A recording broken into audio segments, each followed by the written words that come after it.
नमस्कार साथियों, जैसा कि आप जान रहे हैं लगभग 1 लाख प्रश्नों के उत्तर जो आपके एसएससी, सीजीएल, जीडी किसी भी प्रकार के परीक्षाओं में पूछा गया है पिछले 5 सालों में, उसके बारे में हम डिस्कस करने वाले हैं। और आज उसके पहली कड़ी में हम जानने वाले हैं पाषाण काल के बारे में।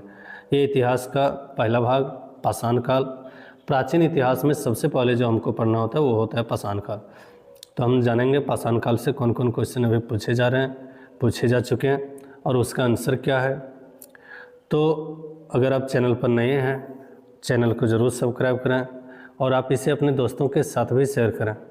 हम लगभग 5 साल के जो भी प्रश्न पूछे गए हैं एसएससी के किसी भी प्रकार के परीक्षाओं में, चाहे सीजीएल हो, जीडी हो, टायर हो, तो सारे प्रश्नों को एसएससी एमटीएस हो तो उसमें जो भी प्रश्न आए उसको हम पूरा करेंगे।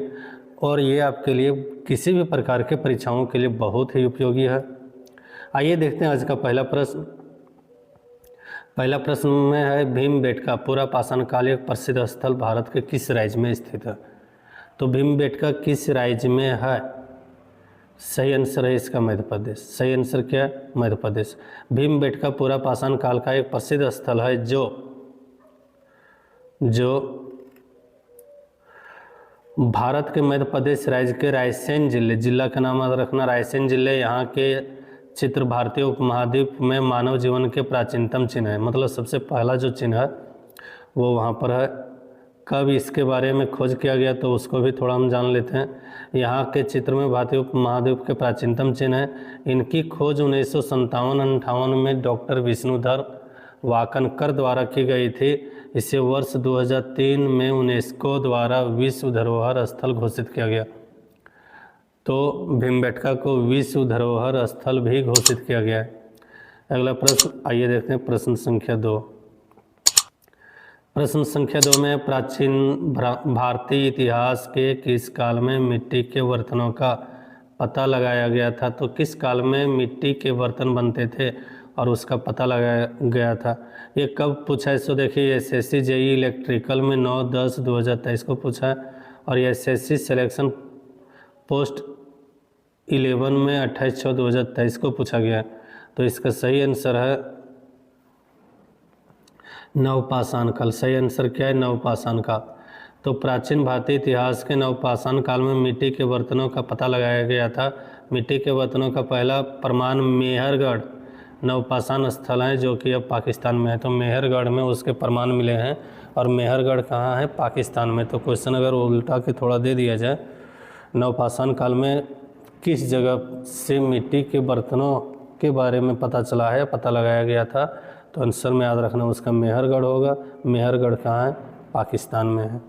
अब अगला प्रश्न, निम्न में कौन सा पूर्व ऐतिहासिक स्थल मिट्टी के सतहों पर खुर के निशान के रूप में मवेशियों के पालन का पुरातात्विक प्रमाण प्रदान करता है। तो कहाँ पर ऐतिहासिक स्थल है? मिट्टी के सतह पर खुर के निशान है, जिससे कि पता चलता है कि क्या पता चल रहा है इसमें कि उस समय के लोग मवेशियों को पालते थे। क्या करते थे? मवेशियों को पालते थे। तो देख लेते हैं इसका डिस्कस में। सही आंसर है महगड्ढा। महगड्ढा क्यों है? महगड्ढा नवपाषाण काल का पूरा स्थल है। उत्तर प्रदेश के इलाहाबाद जिले की मेजा तहसील, थाना का नाम मेजा है, पहाड़ी क्षेत्र में बेलन घाटी के स्थित तट पर स्थित है। इसकी खोज 1975-76 ईस्वी में हुई। यहाँ से पशु बाड़ा का साक्ष्य मिला है। किसका साक्ष्य मिला है? पशु बाड़ा का। इसके अतिरिक्त गोलाकार झोपड़ी भी मिले, चावल के प्रमाण मिले, मवेशियों के खुर के निशान मिले, बकरी और भेड़, हिरन, घोड़े, जंगली सुअर की हड्डियां भी मिली और मवेशी पालने के प्रमाण भी मिले हैं। कहाँ से? तो महगड्ढा से। महगड्ढा कहाँ है? उत्तर प्रदेश में है। कहाँ पर? बेलन घाटी के तट पर। मौजा तहसील अगर देखें तो मेजा, उत्तर प्रदेश, इलाहाबाद जिले, मेजा। अगला प्रश्न, प्रारंभिक मनुष्यों द्वारा उपयोग में किए जाने वाले माइक्रोलिथ्स थे। तो माइक्रोलिथ्स क्या थे? माइक्रोलिथ्स जो थे वो पत्थर के औजार थे। क्या थे? पत्थर के औजार। यह क्वेश्चन आपका एसएससी एमटीएस में 6/10/2021 को दूसरे शिफ्ट में, पहले शिफ्ट में पूछा गया था। तो माइक्रोलिथ्स पत्थर के औजार होते हैं। इसका संबंध मध्य पाषाण काल से। कब से? मध्य पाषाण काल। इन औजारों का निर्माण समान रूप से समांतर फलकों वाले छोटे ब्लेडों पर क्वार्टाजाइट, चट, जेस्पर या गेट जैसे सिलिका पत्थर, ये सब पत्थर के प्रकार हैं। क्वार्टाजाइट, चट, जेस्पर, जिनकी लंबाई 1 से 5 इंच तक होती थी। ये उपकरण वास्तव में छोटे तथा नुकीले होते थे और विभिन्न प्रकार के आकृति जैसे अर्धचंद्र, समलंब, त्रिभुज के आकार में पाए जाते थे। इसी के नोट में हम देख लेते हैं। तो नोट में दिया हुआ है, भीलवाड़ा जिले के कोठारी नदी के तट पर स्थित बागौर भारत का सबसे बड़ा मध्य पाषाणिक स्थल है। क्वेश्चन अगर आ जाए भारत का सबसे बड़ा मध्य पाषाणिक स्थल कौन है, तो आंसर में होगा बागौर। इसी काल में शवों को दफनाने की प्रथा भी शुरू मानी जाती है। अगला प्रश्न संख्या 5, निम्नलिखित में कौन सा भारत में पुरातात्विक महत्व का एक पुरापाषाण स्थल है? पुरातात्विक महत्व का एक पुरापाषाण स्थल, तो सही आंसर है हुनासागी। हुनासागी कहाँ पर है उसको देख लेते हैं।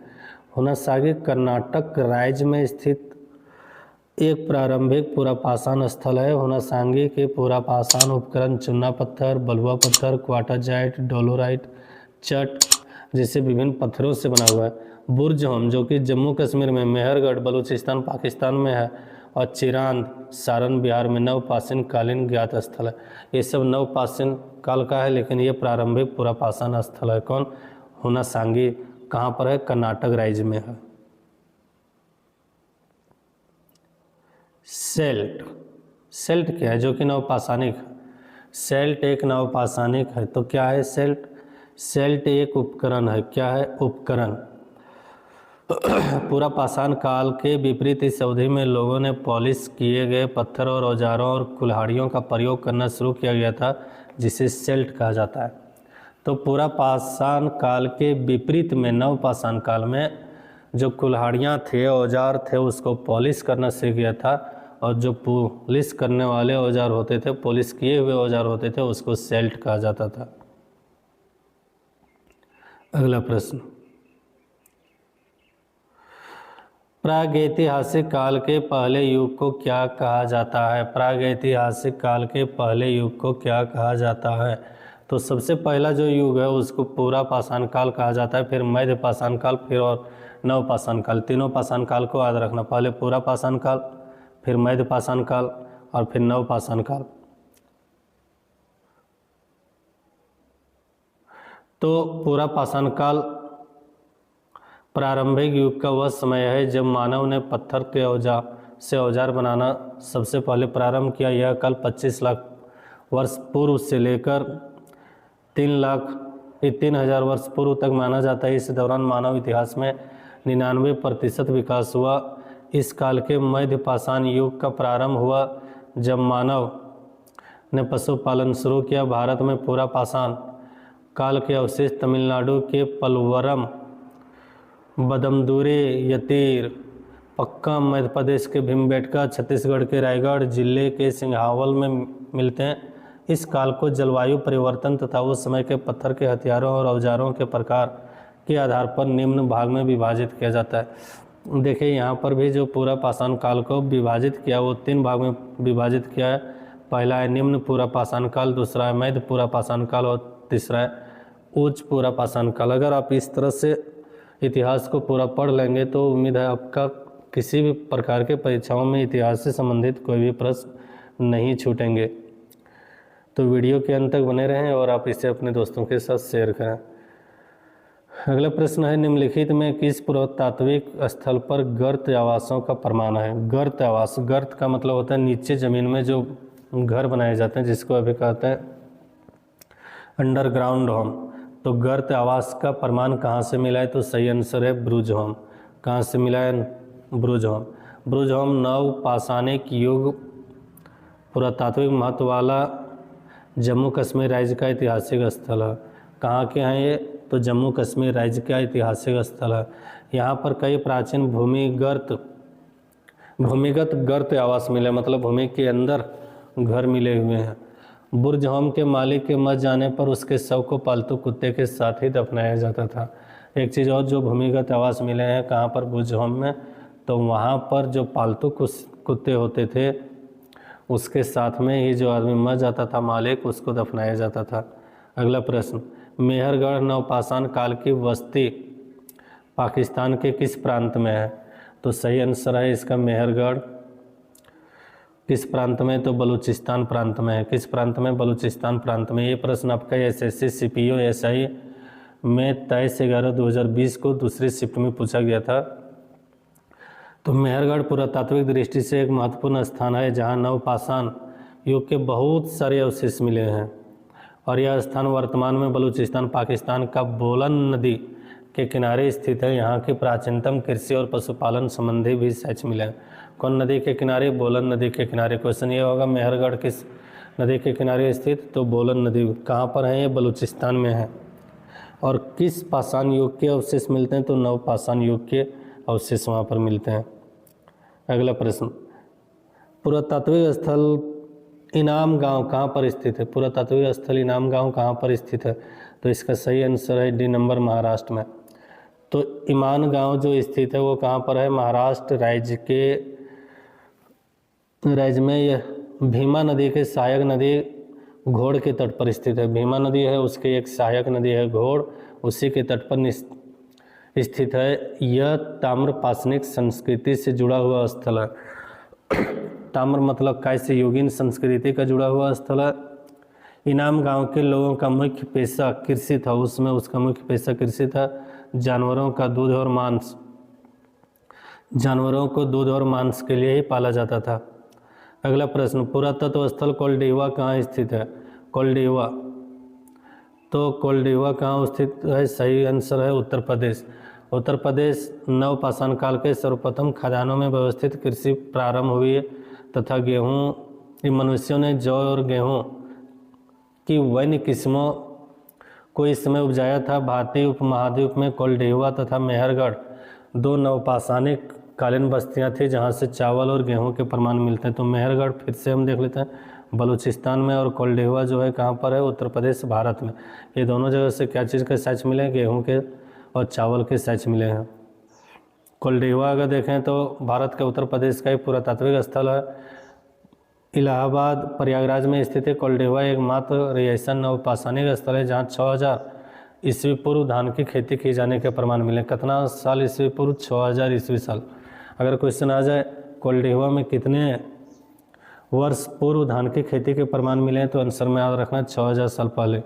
नवीनतम खोज नगर जिले की लोहरादेव 8000 BC से प्राप्त हुआ। लोहरादेव उस समय के एक नगर था जो कि 8000 साल पहले 8000 BC में वो बसा हुआ था। कितना BC में? 8000 BC में।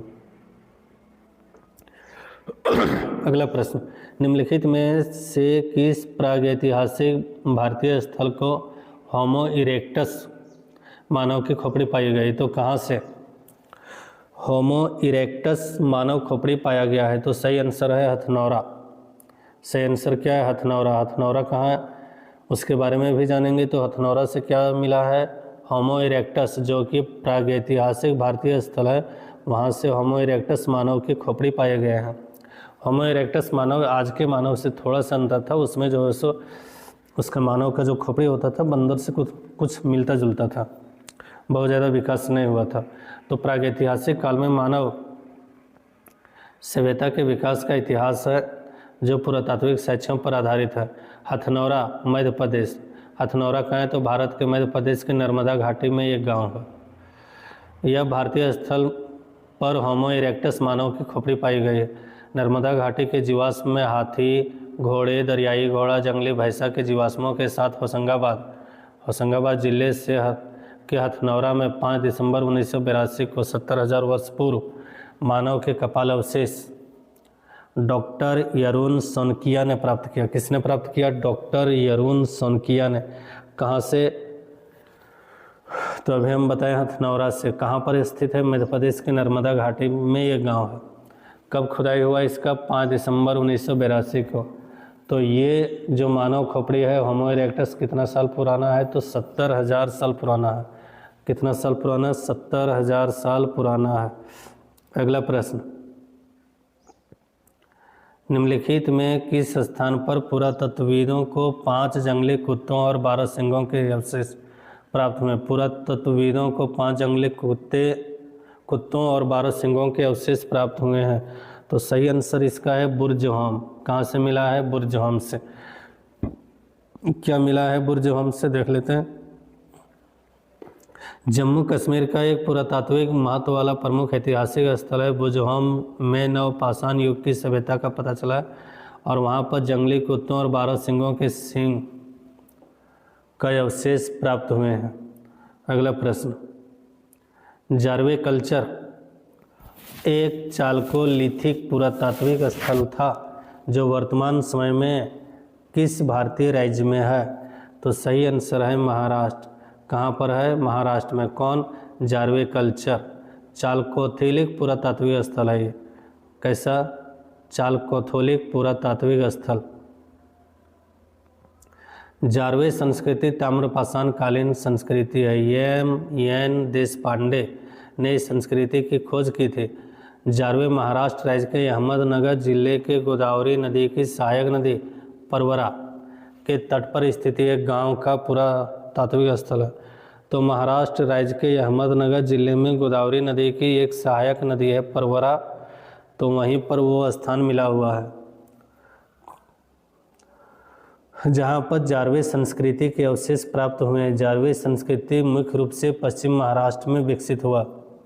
जारवे संस्कृति का प्रमुख जो स्थल है वो है चंदौली, सोनगांव, इमामगांव, जारवे, नासिक और दायमाबाद। जारवे संस्कृति का समय का काल जो माना जाता है वो 1400 ईस्वी से लेकर 700 ईस्वी पूर्व माना जाता है। चूँकि ताम्रपाषाणिक है तो वही समय होगा। अगला प्रश्न, जम्मू कश्मीर में पुरातात्विक महत्व का स्थल कौन है? तो बुर्जहोम। पहले भी हम इसके बारे में बात कर चुके हैं। बुर्जहोम है 1935 ईस्वी में डी टेरा और पीटरसन द्वारा इसका खोज किया गया था। गर्तावास है। गर्तावास का मतलब अंडरग्राउंड घर, कब्र जिसमें मालिक के साथ पालतू कुत्ते। इसके अतिरिक्त छिद्रयुक्त सीरी हड्डी, तिराग, छिद्रयुक्त हार्वेस्टर, गेहूं व जौ, ये सब चीज़ मिले हैं और मृदभांड पत्थर हड्डी के औजार भी मिले हैं। उम्मीद है पाषाण युग के जो भी प्रश्न हैं वो आपके लिए बहुत ही उपयोगी होंगे। अब हमें आगे बढ़ते हैं सिंधु घाटी सभ्यता के बारे में। देखते हैं सिंधु घाटी सभ्यता से संबंधित प्रश्न को, जो किसी न किसी परीक्षाओं में 5 साल तक पूछा गया है और ये आपके लिए बहुत ही उपयोगी हो सकता है। फिर से कहना चाहेंगे आप लोग को, अगर आप चैनल पर नए हैं तो चैनल को ज़रूर सब्सक्राइब कर लें और आप इसे अपने दोस्तों के साथ भी शेयर करें। तो आइए देखते हैं सिंधु घाटी सभ्यता के बारे में।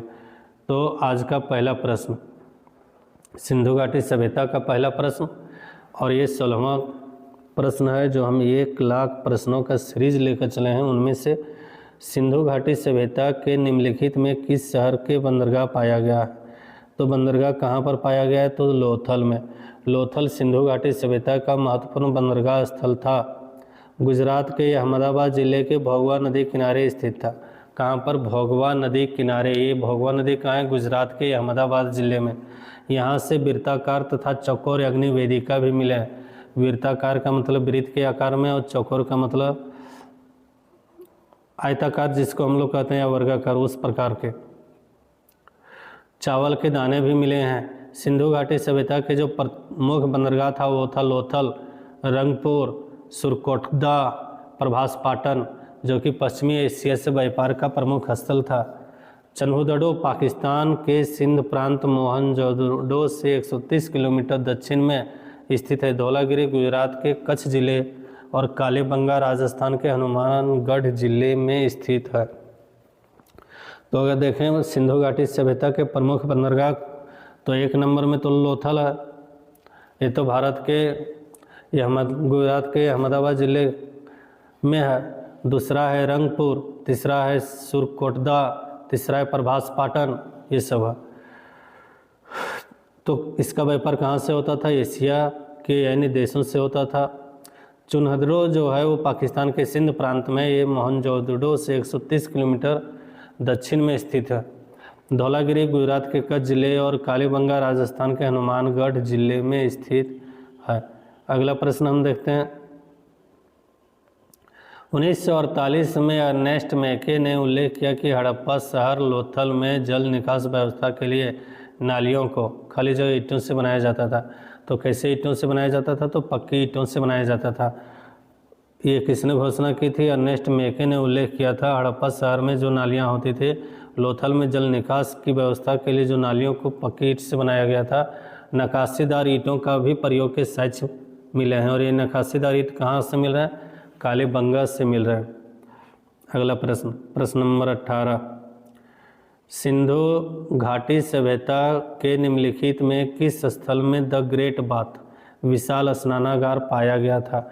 तो विशाल स्नानागार मोहनजोदड़ो में पाया गया था। कहाँ पाया गया था? मोहनजोदड़ो में। जिसका शाब्दिक अर्थ है, मोहनजोदड़ो का शाब्दिक अर्थ है मृतकों का टीला। सिंधु घाटी सभ्यता इंडस वैली सिविलाइजेशन के महत्वपूर्ण स्थलों में से एक है और इसकी खोज 1922 ईस्वी में भारतीय पुरातत्व सर्वेक्षण के राखलदास बनर्जी ने किया था। यह स्थल ईंट से बने फुटपाथ, विकसित जल आपूर्ति, जल निकास, शौचालय, विशाल स्नानागार एवं स्मारक भवनों के साथ परस्पर समकोण पर काटती हुई सड़कों तथा विस्तृत नगर नियोजन प्रणाली के लिए प्रसिद्ध है। कौन? मोहनजोदड़ो। किसके लिए प्रसिद्ध है? तो विशाल स्नानागार के लिए, शौचालय के लिए, जल निकासी के लिए और समकोण पर काटते हुए सड़क के लिए। अगला प्रश्न, हड़प्पा सभ्यता का निम्नलिखित में से कौन सा स्थल अफगानिस्तान में है? तो अफगानिस्तान में कौन सा स्थल है? तो सही आंसर है सोर्तुगाई और मुंडीगाक। ये दोनों ही अफगानिस्तान में स्थित हैं, सोर्तुगाई और मुंडीगाक। सोर्तुगाई उत्तरी अफगानिस्तान में कोकचा और ऑक्सस नदी के संगम क्षेत्र पर है। अगला प्रश्न, मोहनजोदड़ो में मिले महान स्नानागार की खाली जगह परत चढ़ाकर जलरोधी बनाया जाता था। तो प्राकृत चारकोल जो होता था उसको ऊपरी परत में चढ़ा दिया जाता था ताकि जल रोधी बनाया जा सके, नीचे पानी जो है सो रिस न जाए, उसके लिए प्राकृतिक चारकोल को चढ़ाया जाता था। कहाँ था? तो पाकिस्तान के सिंध प्रांत में। मोहनजोदड़ो के प्राप्त स्थापत्य कला का सर्वोत्कृष्ट उदाहरण दुर्ग में अवस्थित वृहद स्नानागार है। अगर इसकी लंबाई देखें तो 11.89 मीटर और चौड़ाई देखें तो 7 मीटर, गहराई देखें तो 2.44 मीटर है। नीचे तक पहुंचने के लिए इसमें पकी हुई पतली ईंटों से सीढ़ियां भी बनाई गई। जल भरने और निकालने के लिए नाली का व्यवस्था है। इसको प्राकृतिक चारकोल की परत चढ़ाकर जलरोधी बनाया गया था। अगला प्रश्न, लगभग 2500 साल पहले सिंधु नदी को ईरानियों द्वारा कहा जाता था। क्या कहा जाता था? तो सही आंसर है डी, हिंदोस।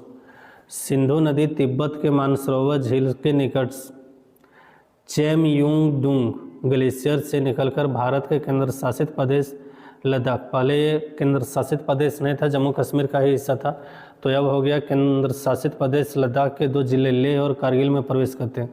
झेलम, चेनाब, रावी, ब्यास, सतलज इसकी 5 महत्वपूर्ण सहायक नदियाँ हैं।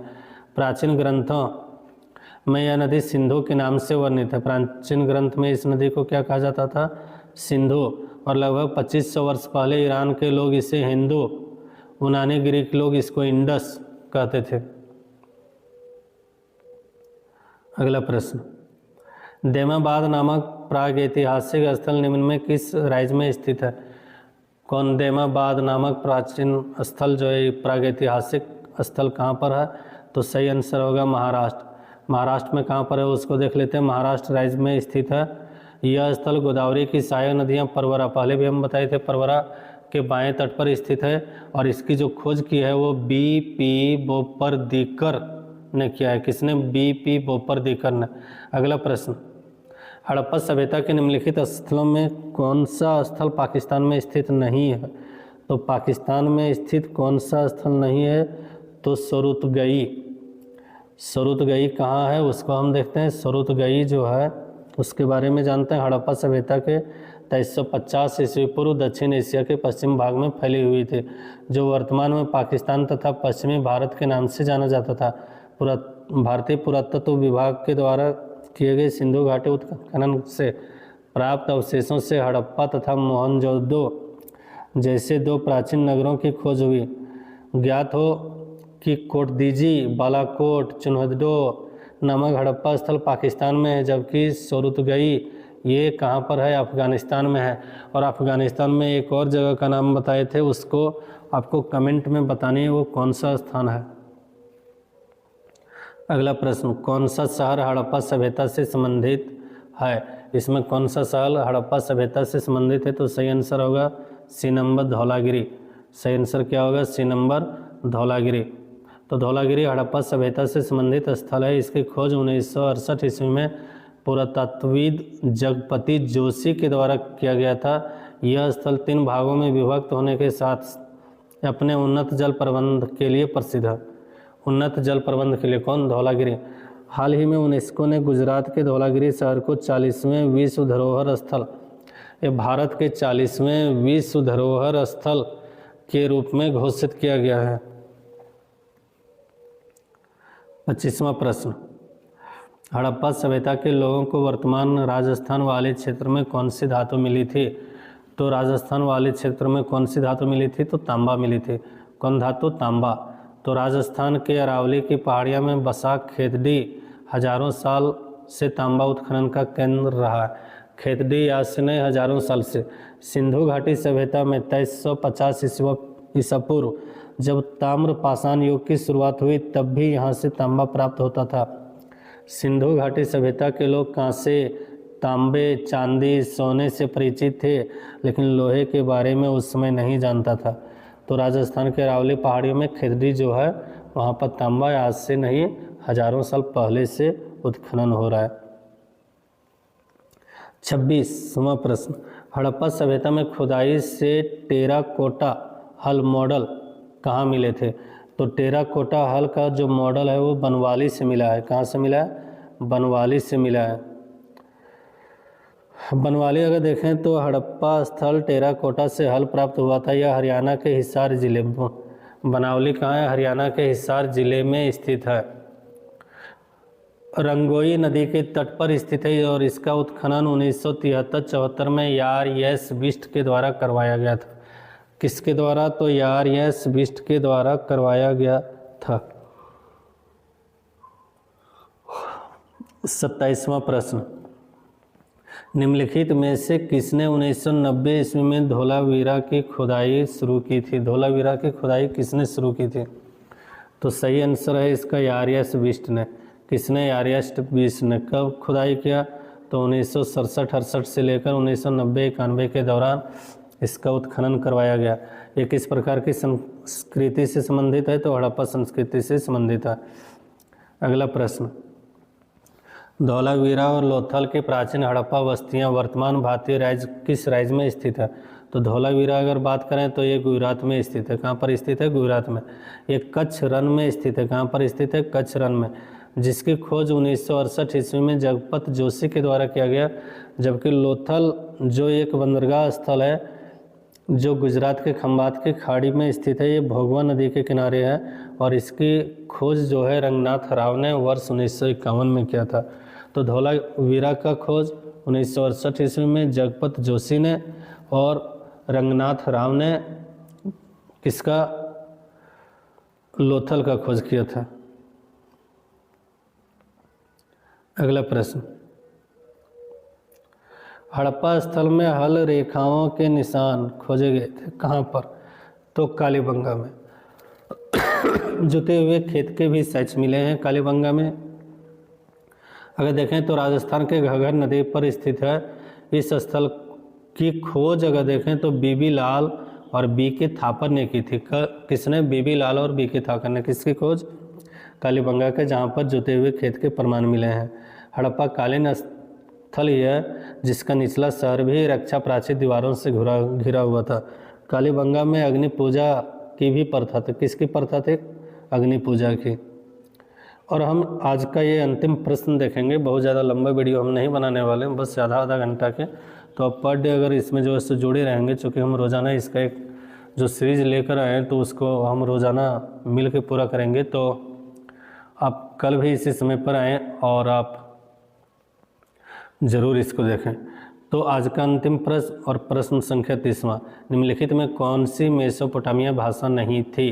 तो मेसोपोटामिया की भाषा जो नहीं थी वो सुमेरियन।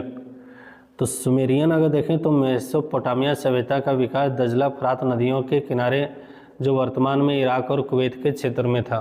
मेसोपोटामिया विश्व की प्राचीन सभ्यताओं वाला स्थल है। इसे कायस्ययुगीन सभ्यता का उद्गम स्थल भी माना जाता है।